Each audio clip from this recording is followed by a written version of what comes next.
Graça e paz a todos os irmãos e irmãs, a todos os que estão conosco.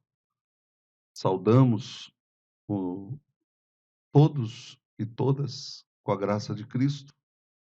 Estamos transmitindo tanto no YouTube quanto no Facebook e nós queremos iniciar o nosso culto de adoração e de louvor a Deus, lendo a palavra de Deus, Salmo 28, verso de número 6 até o 9. Salmo 28, 6 até o 9.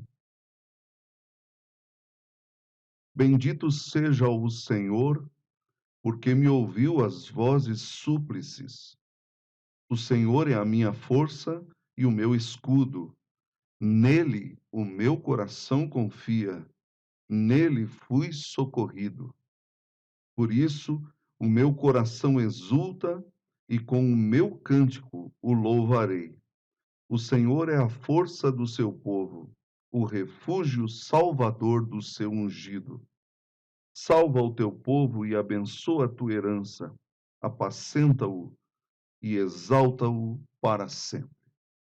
Quando nós ouvimos a palavra de Deus, nós nos lembramos de vários hinos que falam sobre a nação.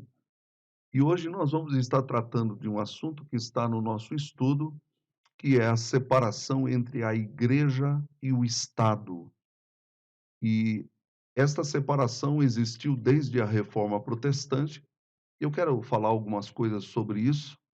Não vou entrar em política aqui, a minha intenção não é essa, mas é dizer que precisamos ter um limite de separação, porque senão nós podemos correr o risco de sermos invadidos dentro da nossa maneira de pensar e de agir pelo Estado. Como a igreja também não deve intervir em ações do Estado dentro de um certo limite também. A igreja não é submissa a nenhum poder deste mundo, a não ser o poder de Deus e de Cristo. Por isso, precisa muito cuidado nessa hora, para que nós possamos andar de acordo com aquilo que a Escritura nos ensina e nos mostra. Então, eu queria convidar você a iniciar o nosso culto com uma oração, pedindo o temor de Deus, pedindo também pelo nosso país. Eu quero interceder pela vida da família do Noel, da família da Sônia, que perderam a dona Ana. Quero interceder também pela vida do reverendo Ismael, que perdeu o seu irmão no dia de ontem. O Ananias eu conhecia muito bem e eu espero que Deus console toda a família e dê a todos aí a paz de Cristo.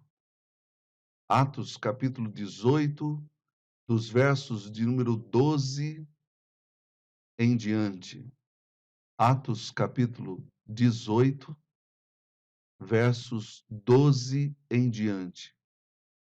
Atos capítulo 18, eu vou ler para os irmãos, que diz assim: o apóstolo Paulo estava lá em Corinto e ele teve alguns problemas que nós vamos ver agora. Quando, porém, Gálio era procônsul da Acaia, levantaram-se os judeus concordemente contra Paulo e o levaram ao tribunal, dizendo: este persuade os homens a adorar a Deus por modo contrário à lei. Ia Paulo falar quando Gálio declarou aos judeus: se fosse com efeito alguma injustiça ou crime da maior gravidade, ó judeus, de razão seria atender-vos. Mas, se é questão de palavra, de nomes e da vossa lei, tratai disso vós mesmos. Eu não quero ser juiz dessas coisas. E os expulsou do tribunal. Então todos agarraram Sóstenes, o principal da sinagoga, e o espancavam diante do tribunal. Gálio, todavia, não se incomodava com estas coisas. Meus amados irmãos, esse é um assunto que eu não posso fugir dele, porque nós estamos diante de um assunto de extrema importância nos nossos dias. A questão da separação entre a igreja e o Estado. Com igreja, nós estamos dizendo não somente a nossa denominação, mas todas as igrejas que professam alguma crença. Porque a separação entre igreja e Estado é uma separação que está circunscrita justamente à questão de como que o Estado, e aqui no caso brasileiro, ou qualquer Estado, dentro das suas leis, deve ter um relacionamento com a igreja. Eu sei que isso, para alguns, pode até assustar, pode ser aí uma espécie de, como que eu posso dizer assim, medo. Eu não vou mexer em política aqui, eu não quero fazer juízos de valor, mas eu quero falar sobre princípios. Porque o que Galho fez aqui nessa história de Paulo é algo que precisa estar claro dentro das nossas mentes e das nossas igrejas, de que o Estado não pode intervir em questões religiosas e a religião não pode intervir no Estado. Isso não significa que a igreja não possa falar e ter voz, e nem o Estado, com as suas leis, possam interferir na igreja, mas duas coisas distintas. E eu quero começar aqui numa introdução bem simples, porque esse assunto é vasto e eu sei que existem livros e mais livros envolvendo e falando sobre este assunto, mas eu quero destacar aqui que na história da igreja este assunto foi amplamente discutido devido ao avanço da Igreja Católica diante dos governadores durante toda a Idade Média. Nós não temos tempo para elaborar um estudo muito grande sobre esse assunto, mas a igreja e a política juntas não dão muito certo. Então, nesse sentido, não se preocupe que eu não vou falar de política, não vou falar de governos que nós temos e nem que já passaram, mas uma cláusula da história da nossa Constituição que se chama separação entre igreja e Estado. A pergunta é: o que é isso? Atos, capítulo 18, nos mostra que o apóstolo Paulo estava fazendo o trabalho de alguém que leva a missão para outras pessoas. Então, ele entrava nas sinagogas e pregava o evangelho. E ao pregar o evangelho, muitas vezes o evangelho vai de encontro, até mesmo com ações políticas e religiosas de uma certa cidade. E foi o que aconteceu lá em Corinto. Se você tem acompanhado os estudos aqui, você deve saber que o apóstolo Paulo tinha esse costume, ele tinha falado e tinha ido para a casa de Áquila e Priscila no texto anterior, e quando chegou na sinagoga, aquelas pessoas que eram da religião judaica, do judaísmo, se opuseram ao apóstolo Paulo e à sua pregação. Aqui nós precisamos entender por que isso aconteceu. Porque quando nós pregamos a Cristo Jesus, Jesus quebra todas as religiões. Ele quebra, por exemplo, a idolatria que há na religião, sejam idolatrias formais ou informais. Aonde Cristo entra, toda a idolatria sai fora. E isso já tinha acontecido em Atenas, por exemplo. Paulo pregou contra todos aqueles outros deuses e falou do Deus desconhecido. Também Paulo tinha pregado lá em Filipos e tinha ido contra os deuses daquele lugar. Mas aqui há um fato importantíssimo, porque a igreja judaica daquele momento entrou no Estado para punir Paulo. E aqui é o ponto que nós estamos dizendo. O que Galho fez aqui, embora no final a gente vê que ele lavou as mãos, igual muitos políticos fazem, mas ele não tem posições. Ele não se posicionou a favor do grupo que estava reivindicando. E com isso, eu creio que ele fez corretamente de não fazer como aconteceu no caso de Jesus. E nós estamos no Império Romano. O Império Romano era um império brutal. Eles faziam e desfaziam de tudo sem pedir ordem para ninguém. César é o Senhor, diziam eles. E nesse sentido, nós vemos que no caso de Cristo, Jesus serviu como o articulador de uma injustiça, e aí, no caso, né, o Império Romano serviu como articulador de injustiça no julgamento do Senhor Jesus.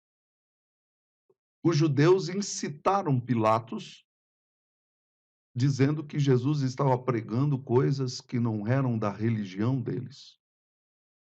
Nós podemos ter isso também. Às vezes não são, as pessoas não pensam nos mesmos valores que nós cristãos pensamos, mas nós precisamos respeitá-los. Hoje, a palavra que mais é procurada dentro desse establishment que está nas mídias sociais, na televisão, em todos os lugares de comunicação, é respeito.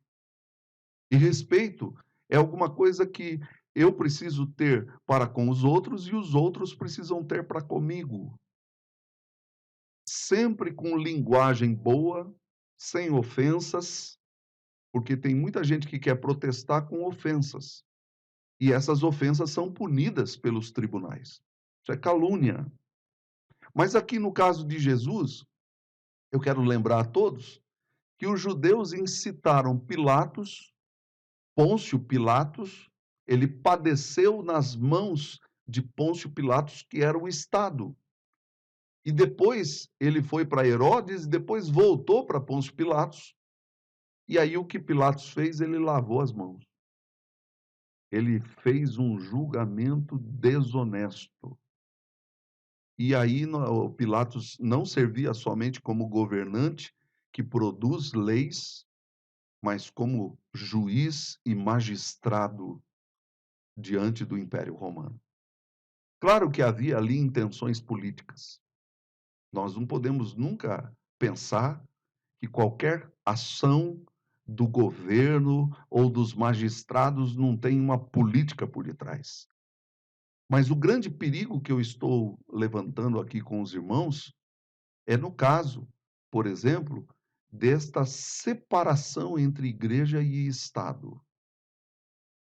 Galho era o procônsul, e o procônsul era o governador eleito pelo Senado de Roma para atuar como juiz e governante moderador daquele lugar. É o verso 12.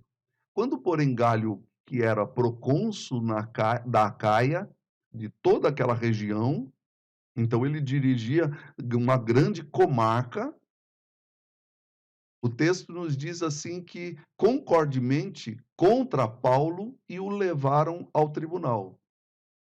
Então, o que eles estavam fazendo? Eles pegaram uma pessoa que estava pregando diferente deles e o levaram ao tribunal. O que eu quero destacar aqui com vocês e com todos os que nos ouvem é por que precisa haver separação entre igreja e Estado. Primeira coisa que eu quero destacar aqui é que há o perigo do Estado intervir na igreja. Se não houver essa separação, o Estado começa a ingerir sobre qualquer igreja.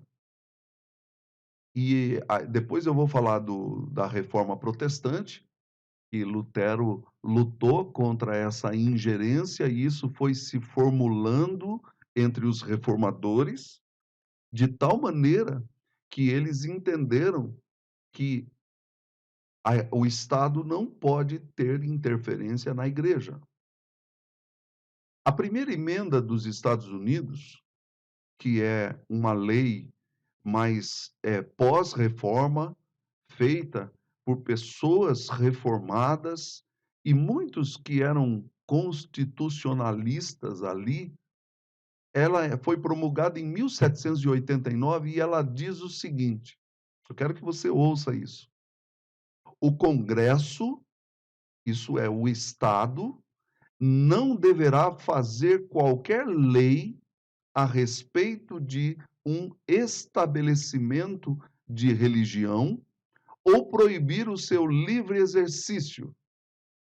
Constituição dos Estados Unidos é chamado aqui da primeira emenda dos Estados Unidos, assinada pelos pais lá do passado que lutaram pela democracia.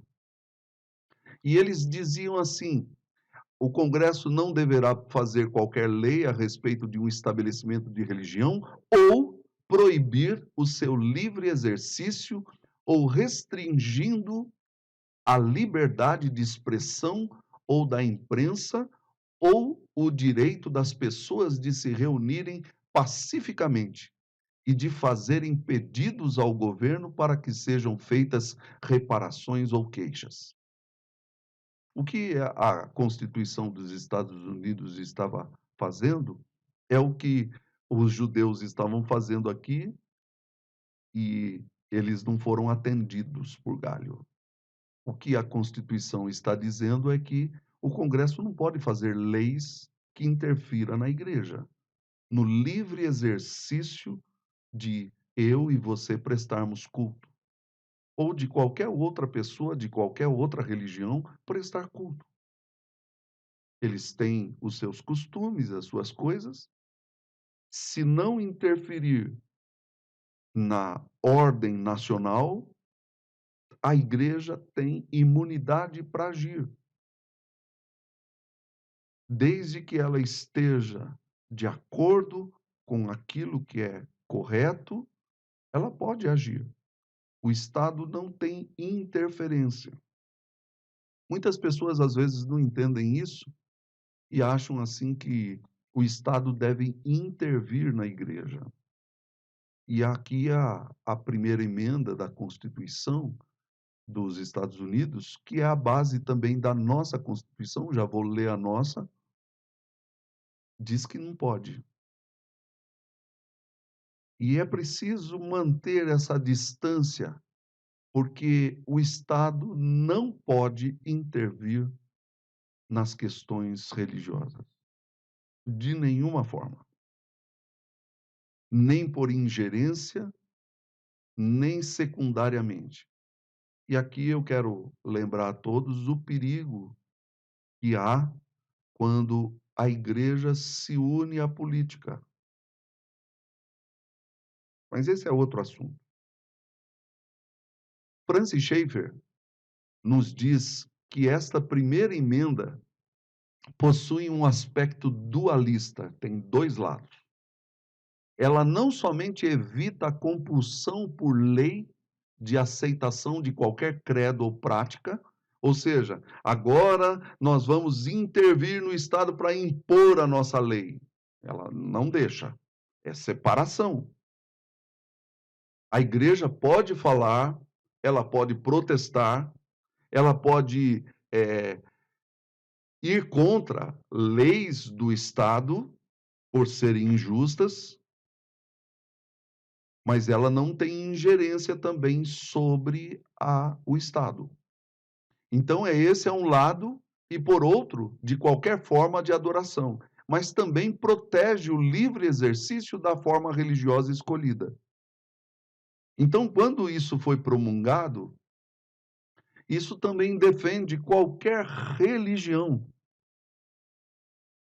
Mais uma vez eu digo, se ela não fere, você pode até não gostar de outras religiões, mas se ela não fere as questões humanas, da justiça e das leis que nós vivemos, ela tem livre exercício.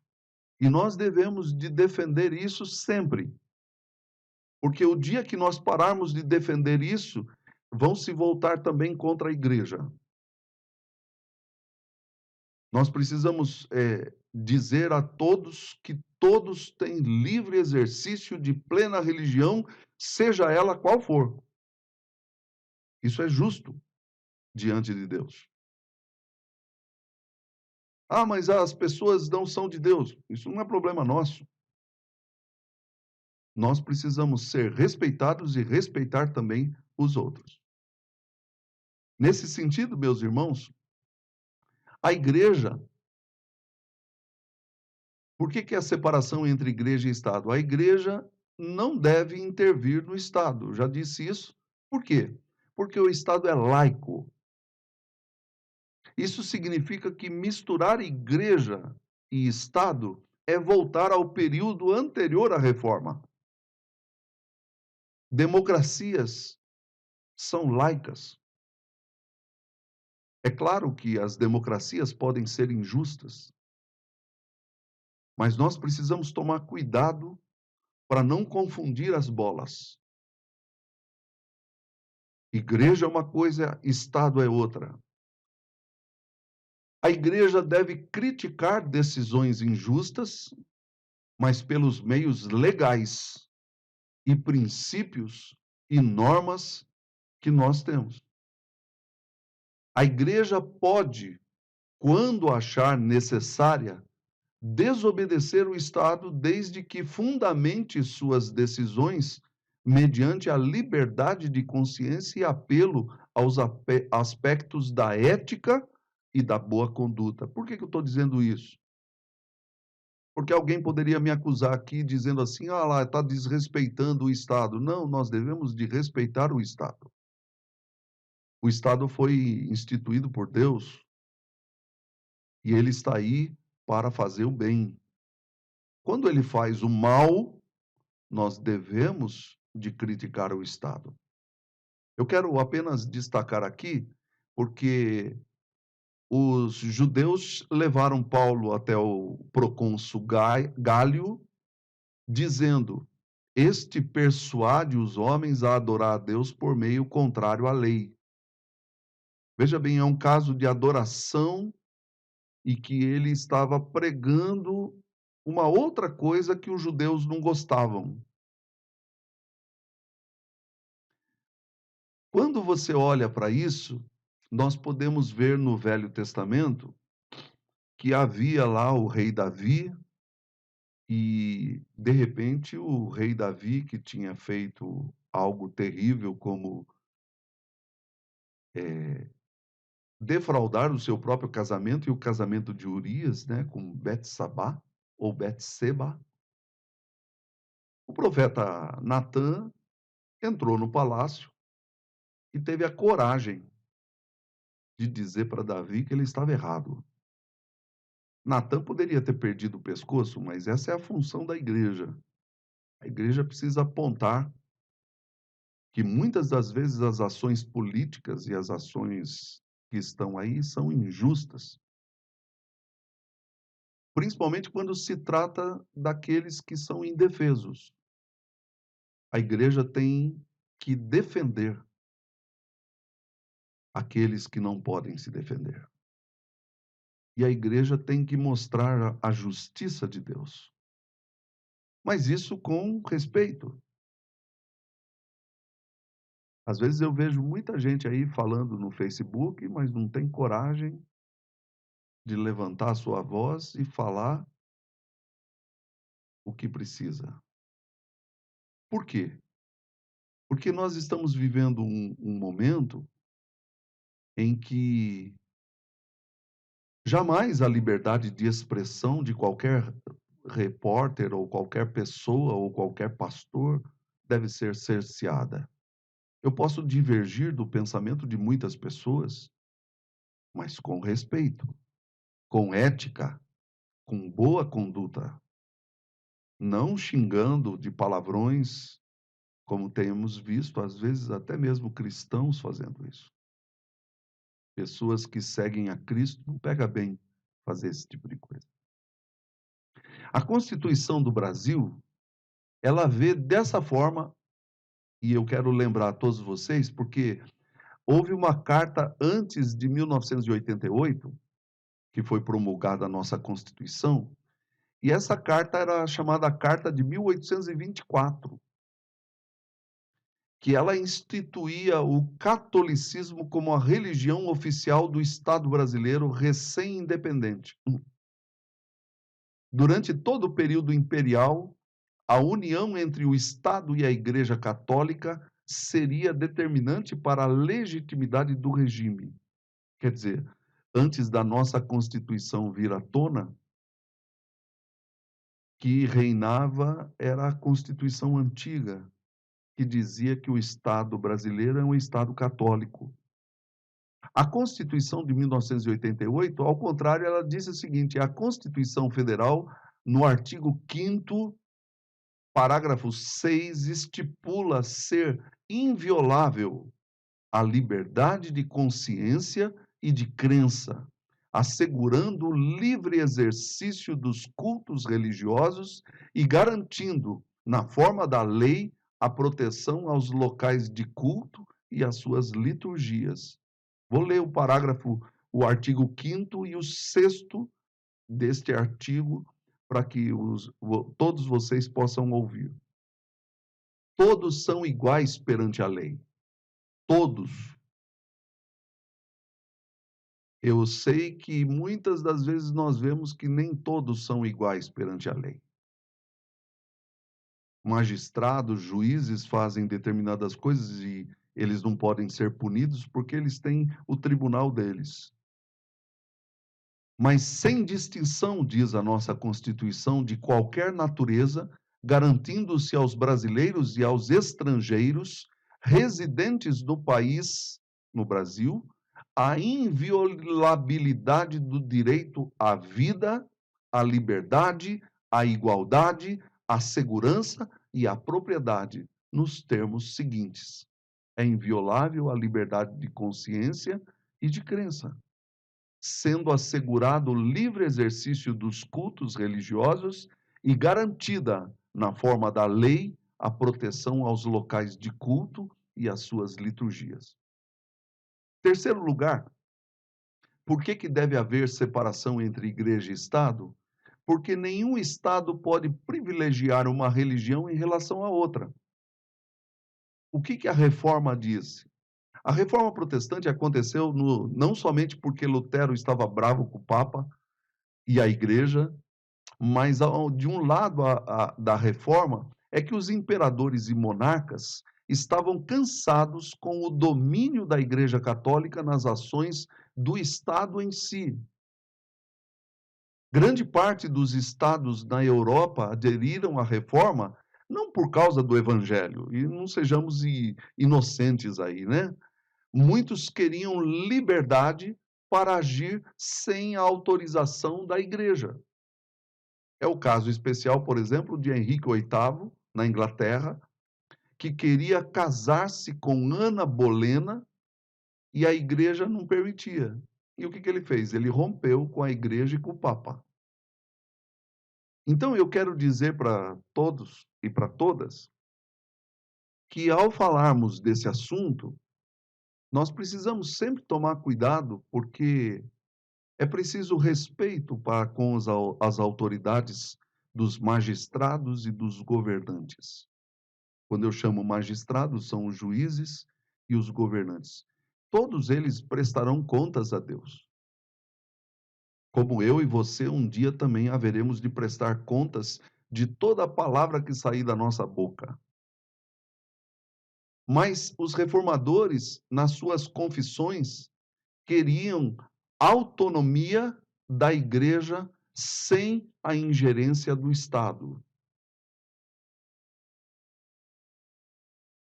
E todos os concílios que nós temos anteriores, eles tinham uma certa ingerência do Estado sobre a igreja. Então, na Confissão Escocesa, que eu vou citar aqui, 1560, ela já falava sobre essa separação. Ela diz assim: assim como não condenamos precipitadamente o que as pessoas boas reunidas legalmente em concílios gerais apresentam, tampouco recebemos juízos críticos dos que têm sido declarado debaixo do nome destes concílios gerais, porque é evidente que, sendo humanos, alguns têm errado manifestamente em esses assuntos de grande peso e importância. Mas se alguns pretendem, debaixo do nome de um concílio, pretendem inventar falsos artigos de fé e tomar decisões contrárias à palavra de Deus, então devemos rejeitá-los com veemência, como doutrinas demoníacas que afastam nossas almas da voz do único Deus, para que não sigamos doutrinas e ensinamentos humanos. Capítulo 20 da Confissão Escocesa.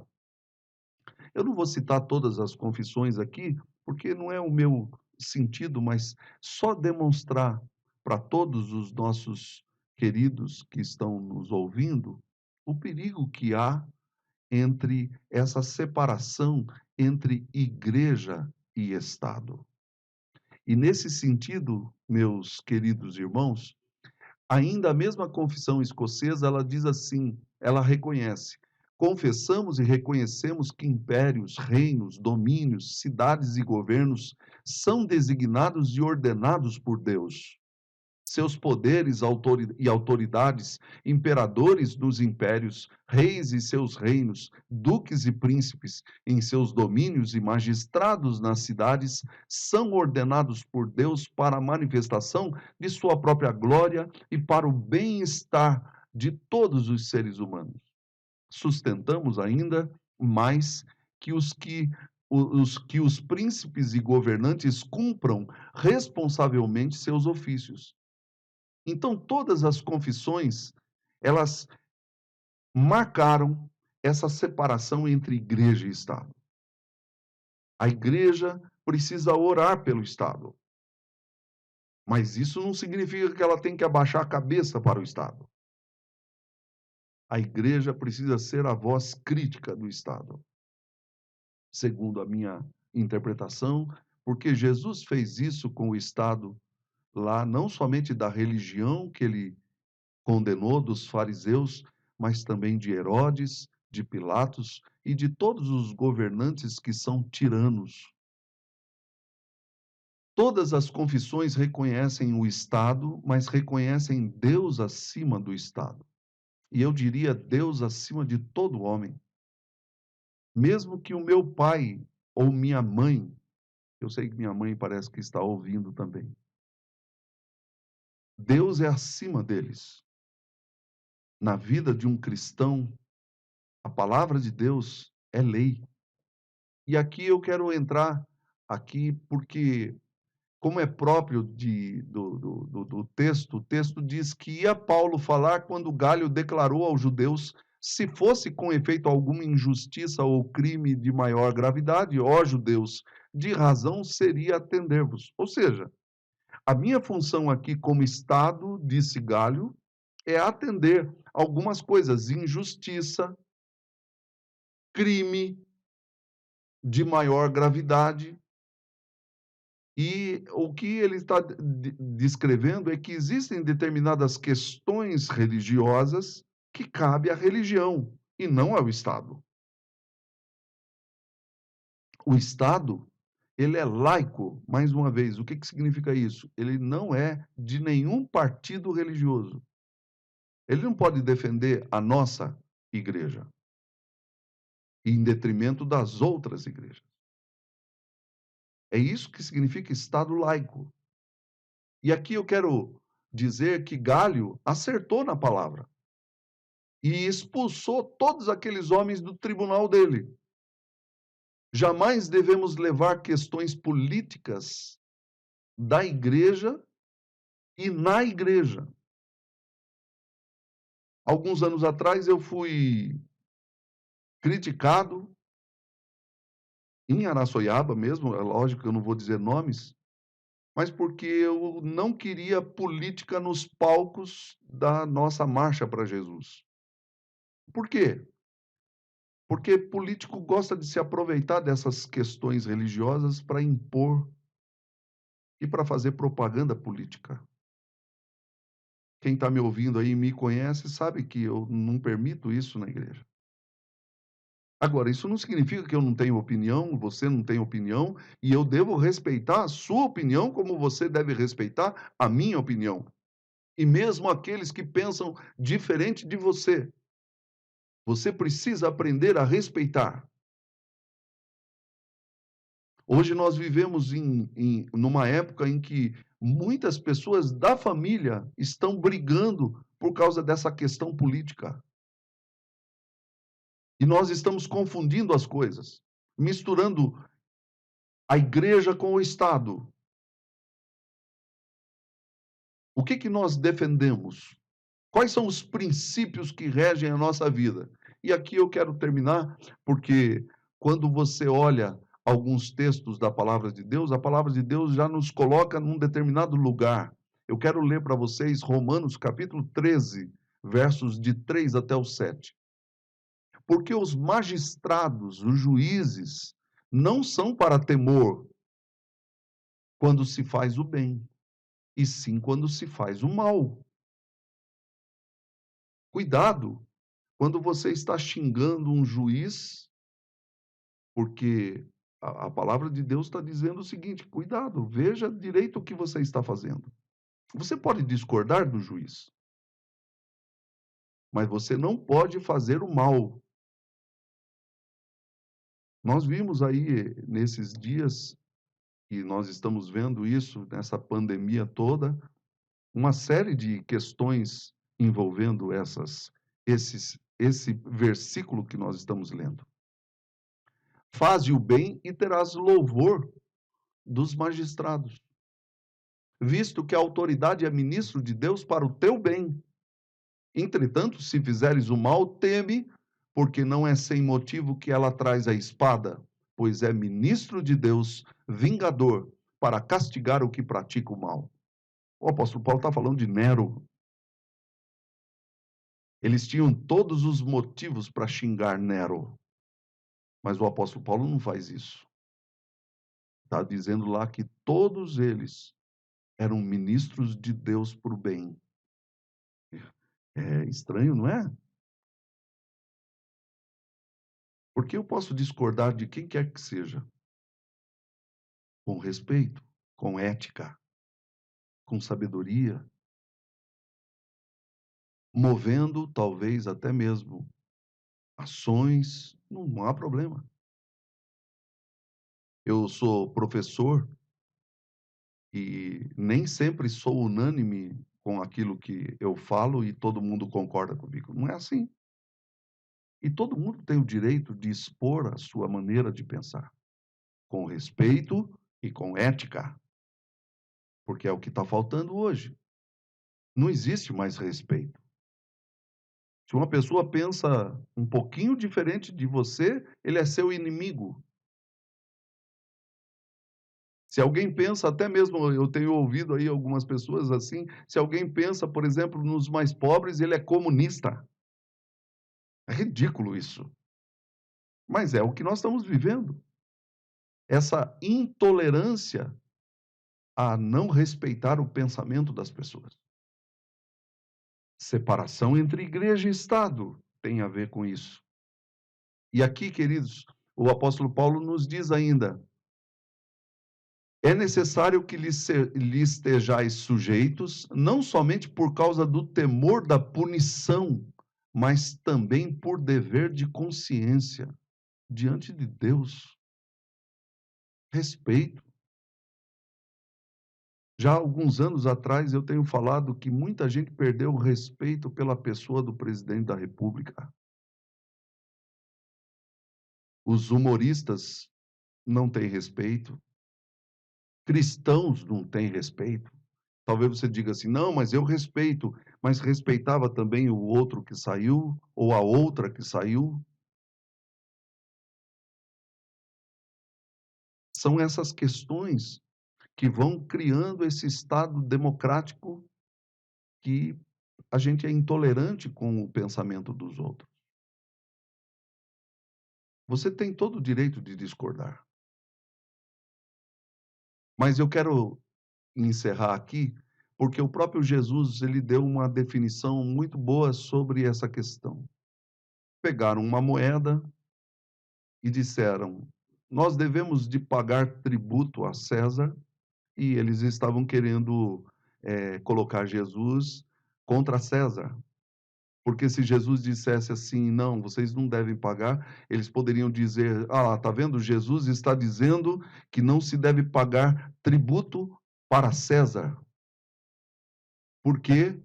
Porque César é aquele tirano que estava roubando de todos nós. Jesus, ele respondeu: "Dai a César o que é de César e a Deus o que é de Deus". Separação entre as 2 coisas. Existem determinadas políticas que você tem toda a liberdade para pensar, para agir, mas não confunda a igreja com isso. Você pode pensar sobre coisas da igreja, mas não coloque política nisso. Separação entre igreja e Estado. Terminando, um dado importante antes de terminar é que o único pastor a assinar a Carta da Independência dos Estados Unidos foi John Witherspoon, em 1723 a 1794. Ele era um ministro presbiteriano que foi presidente da Universidade de Princeton. Ele entendeu que uma nação necessita de uma constituição. Ele pregava o que Samuel Rutherford, antes dele, ele escreveu num livro chamado Lex Rex, que significa A Lei é Rei, em 1644. Assim que a guerra acabou, a guerra da, da independência dos Estados Unidos, Witherspoon, ele, no dia em que proclamaram o Dia da Independência, é chamado Dia de Ação de Graças, é a última quinta-feira de novembro. Ele fez um sermão que disse: uma república, uma vez estabelecida, deverá preservar sua virtude ou perder sua liberdade. Eu vou repetir. Uma república, uma vez estabelecida, deve preservar a sua virtude ou perder sua liberdade. Quando nós começamos a ouvir tirania de qualquer pessoa, seja dos governantes, seja da imposição até mesmo dos magistrados, ou até mesmo tirania dentro de qualquer recinto religioso, a igreja precisa se ater à palavra de Deus.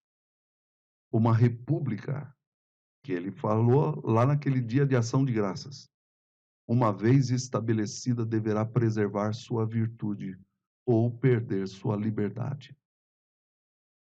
Não deixe que nunca tirem a liberdade que nós temos de cultuar a Deus. Mas também defenda a liberdade de outras pessoas que não são como nós, de honrarem a Deus do jeito que eles querem. Que os nossos juízes e governantes cumpram a Constituição do Brasil. Você não gostaria que o Brasil recitasse isso todas as manhãs? Somos livres, temos liberdade de culto. Podemos protestar contra o Estado dentro da ética e da tolerância para com os outros. Eu creio que se não formos governados por Deus, disse William Pence, em 1653. Se não formos governados por Deus, seremos governados por tiranos. Que Deus nos abençoe, e aqui eu quero encerrar, porque o Galho expulsou todos daquele lugar, e aí, como eles tinham que punir alguém, o texto diz que por esse motivo também pagais. Perdão, eu estou no texto errado aqui. Deixa eu só voltar aqui para o texto. Mas se o Galho disse, e os expulsou do tribunal. Então todos agarraram Sóstenes, o principal da sinagoga, e o espancaram diante do tribunal. Galho, todavia, não se incomodava com essas coisas. E aqui eu quero terminar, porque o apóstolo Paulo foi livre por causa da ingerência da religião que queria puni-lo, mas Galho interviu numa separação entre a igreja e o Estado. Que nós possamos orar e pedir a Deus, como disse o hino que nós cantamos agora de pouco. Eu quero só reler aqui para os irmãos. Para quem não acompanhou, ele diz assim: poder supremo tens, falando para Deus, depara os altos bens da salvação. Brilhe a benigna luz que o teu favor produz. Reine o Senhor Jesus sobre a nação. Que Deus nos ensine a respeitarmos a separação entre a igreja e o Estado. Vamos orar e vamos encerrar a nossa transmissão online aqui. E mais uma vez nós saudamos a todos e a todas na graça de Cristo. Vamos orar. Senhor, nós queremos interceder pelo nosso país, mas não somente pelo nosso. Queremos pedir, ó Deus, pela democracia que há em outros países também, e até mesmo naqueles países que são governados por tiranos, por déspotas, homens que governam com um punho de ferro. Ó Deus, tem misericórdia do Brasil. Jamais permita, ó Deus, que nós caiamos debaixo de autoridade que não seja, ó Deus, de acordo com a tua palavra. Mas se cairmos sobre essas autoridades, nós queremos estar firmes para obedecer a tua palavra. Perdoa o teu povo, perdoa os nossos pecados, auxilia-nos em todas as coisas, é a nossa oração em nome de Jesus. Amém. Graça e paz a todos, irmãos, e que o Senhor Jesus abençoe a todos e a todas. Fiquem com Deus e até amanhã, se Deus quiser, nesse mesmo horário, tá bom? Às 19h30. Nós vamos estar pregando sobre o capítulo 2 e 3 de Zacarias. Deus abençoe a todos e fiquem com Deus. Amém.